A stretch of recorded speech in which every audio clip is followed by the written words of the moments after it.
I'm going to share with you the 15 laws of success. These laws are what make the top 0.001% of people successful. Some of these laws are what I used to make my first $1 million at 27 years old, and others are from what I observed rubbing shoulders with some of the richest men in history. So without further explaining it, these are the 15 laws of success. The first law of success is to have an aim. Napoleon Hill talks about this in Think and Grow Rich. He says, have a primary aim. If you don't know where you're going, then any road will get you there. You don't create success. We attract success, so we have to become an attractive character, which requires us to believe in creating this future, to have an aim of what we want to accomplish. So I have this simple framework that I call the speed to attract. Essentially, there's 3 parts. If you have 100% clarity for what you want to create, the aim, and then you have 100% belief in achieving that outcome, and you believe that 100% of the time, then those 3 things will dictate how fast you can attract that future into your current reality. Most people don't want to call their shot, because if they say out loud or to themselves something they want to achieve and then they don't achieve it, then they're going to feel bad about it. So it's better to not even say anything, and I hope that someday, somehow this works out, and then if it happens, great. If it doesn't, then they don't feel bad. The problem with that is not believing, not focusing, not having a destination means that you can go all over the place, zigzag to the left, to the right, and all the way back to eventually potentially get there. It just will take you 25 years instead of 3 to 5. That's how important having a primary aim is. Which brings us to the second law, which is to believe in your ability.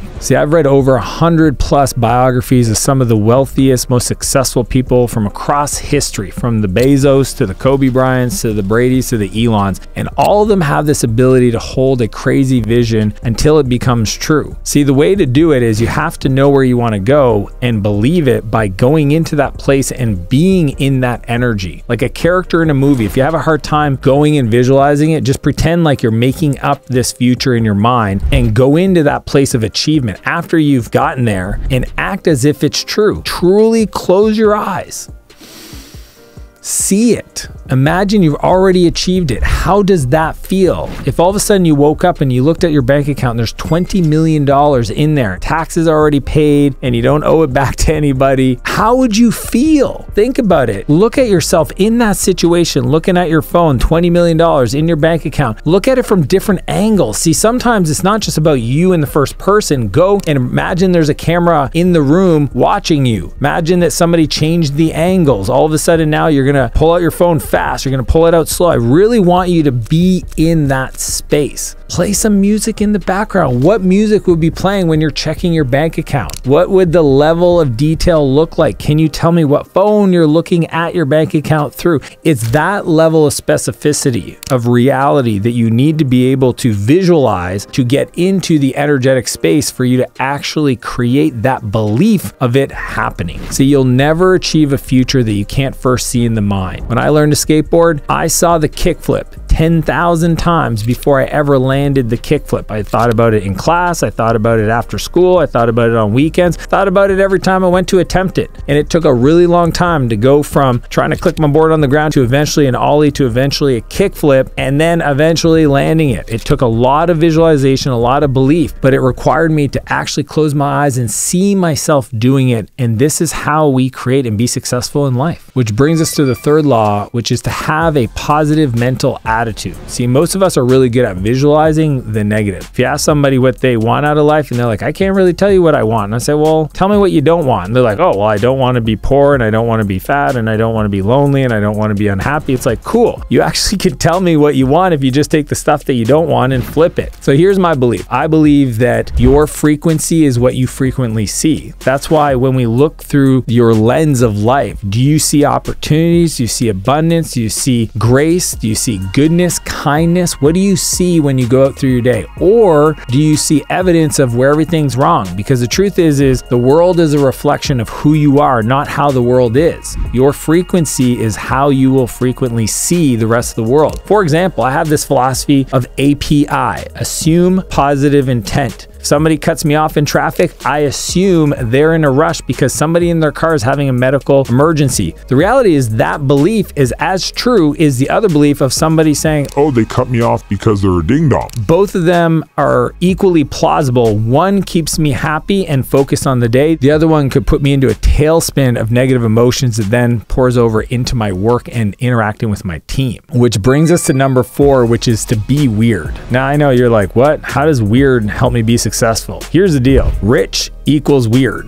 Weird people are not normal people, because if they were normal people, they'd be like everybody else. But if you want to be successful, then you have to be abnormal. Think about this. One of my buddies, Alex, he always wears sandals. Steph Curry shoots 200 shots before he even plays a game. My other buddy, Jason, doesn't sleep. It's kind of weird. I like to wear slippers. Like literally, look, I wear slippers every day. Every day I wear slippers. Just makes my feet happy. My buddy Mark refuses to invest in the stock market. Instead, he buys cars. People think he's weird. I refuse to do anything that anybody else can do for me. If you want to live an extraordinary life, it's going to require you to be extra. If you do what everybody else will do, you'll always have what everybody else has. And if you want to live a life that's above what other people are having because you think that you have a vision that's bigger, then awesome. Some of you guys are scared about being too much. Here's the deal. If I'm too much, then go find less. I really think the most powerful thing you could do is to do you, to be the most authentic version of you. It's what you love about all the top celebrities. They are 100% expressions of who they are. So give yourself permission to be yourself and allow others to be different. Which brings us to number 5, which is to have self-discipline. See, I used to be the person that drank all the time. I used to weigh 265 pounds. I used to sleep in and hit the snooze button. I used to cancel meetings on people last minute. I used to binge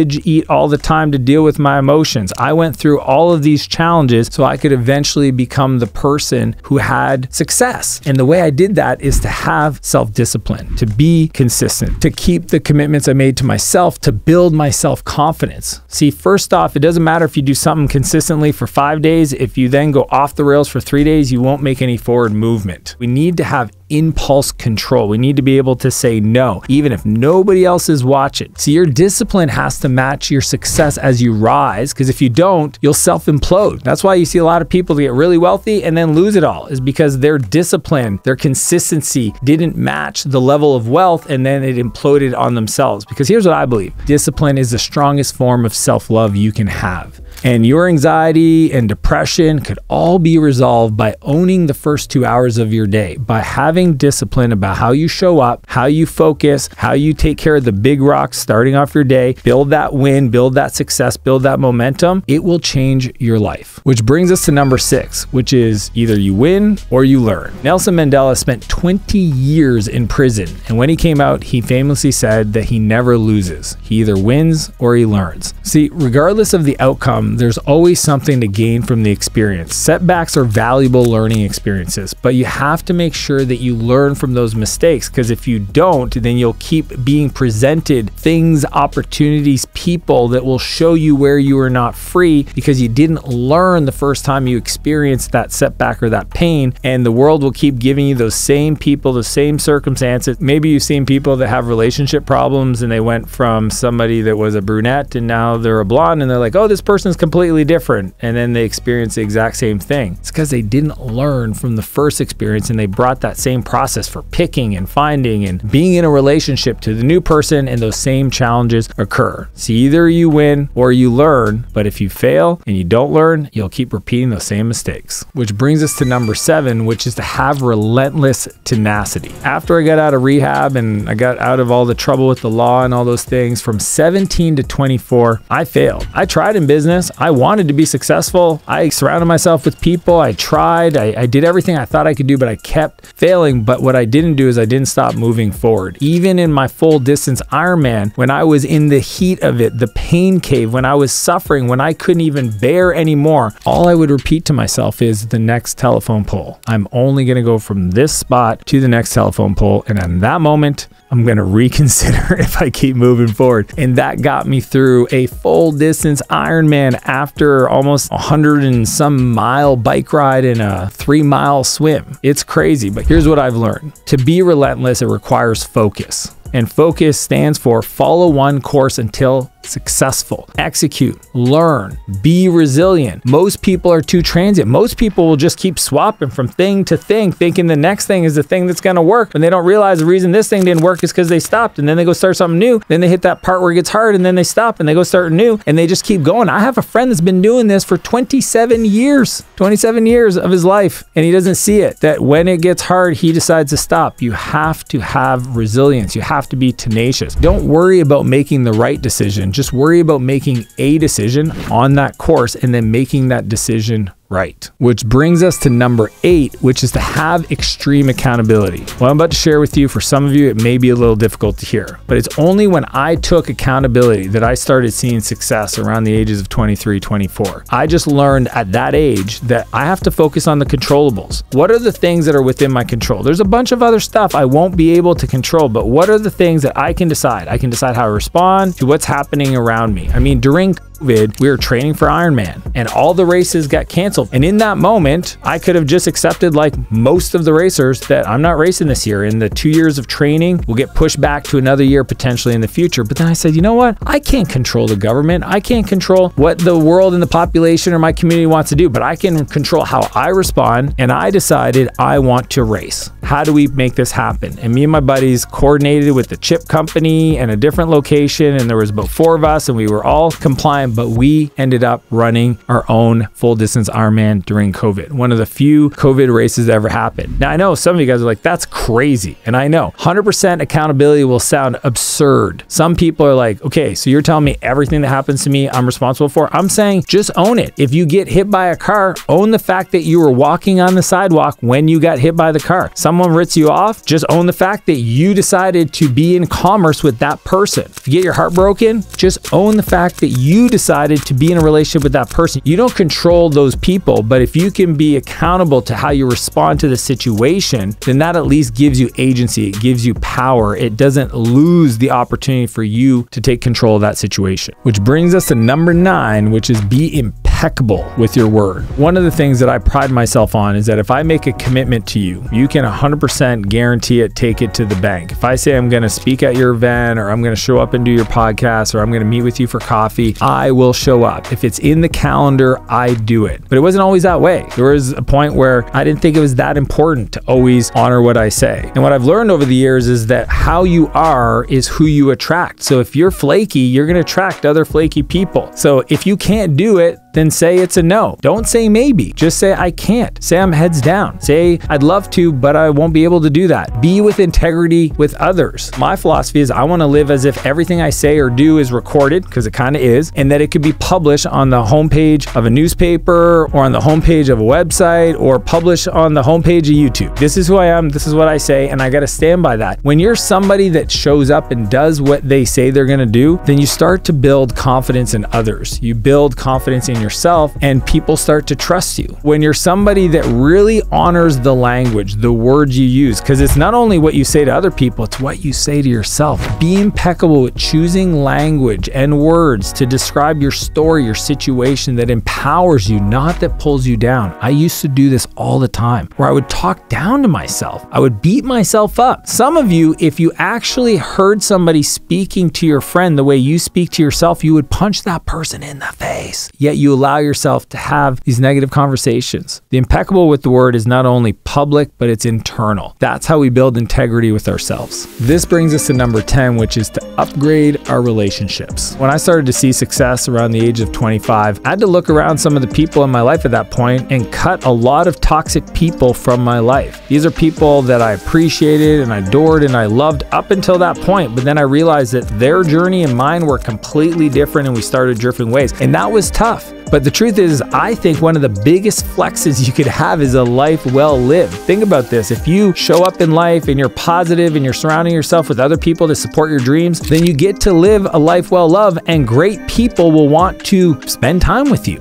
Jay-Z isn't Jay-Z without his producer Guru. Because Jay-Z is a positive person that really curates his conversations and the people he allows in his entourage, then he has a positive life and he will attract other incredible talent. You're not the average average of the 5 people you spend time with, but you're the average of the 5 people you allow to influence you. Think about that. It's who you allow to influence you. That's why social media is such a great tool, is you can choose the people that you allow to influence you. Cutting people out of your life that are toxic, I call this doing a friendventory. You just gotta ask yourself one question. When I share good news with that person, are they happy for me, or do they try to knock me down? Are these people that are pushing me to live a higher life? Are they expecting more from me from a place of concern and they see my greatness? Or are these people that are always complaining about other folks or worrying about everything I'm doing that's making me second guess my decisions? Or are these people adding value to your life? You don't need to make it a big thing. Just disengage. Don't respond to their texts quick. Don't say yes to the weekend invites, and create some space for you to invite other people into your life. Which brings us to number 11, which is play to win. When I got successful, I remember I got invited to this crazy event. It was held by one of the most notable politicians in our state. And I went to this place where like 25 private jets landed. There was about 200 people. It was incredibly curated. Bill Clinton spoke there, Colin Powell, some of the most elite people ever. And I'm in my 20s sitting around these rooms of people that are much, much older than me, double, triple my age. And the conversations were fascinating to me because what I noticed was most of the people in that room were in a different headspace, a different energy space around success. And eventually one of my mentors explained it to me this way, because I asked him, I said, I didn't really like that. And he said, oh, that's because those people are in wealth preservation mode and you're still in wealth creation mode. And I realized that that is the difference between playing not to lose versus playing to win. I would encourage you, the top people, the most successful people, the ones that you read about in the magazines that inspire you, these are people that are in wealth creation mode. They're showing up to play to win. They're trying to figure out where's the next opportunity, not how do I protect the empire built so far. People playing not to lose are often more focused on avoiding making mistakes than making plays, expansion, and creation. And to be a great player, you can't fear failure. Always be on the offense, not the defense, or over time you'll get frail.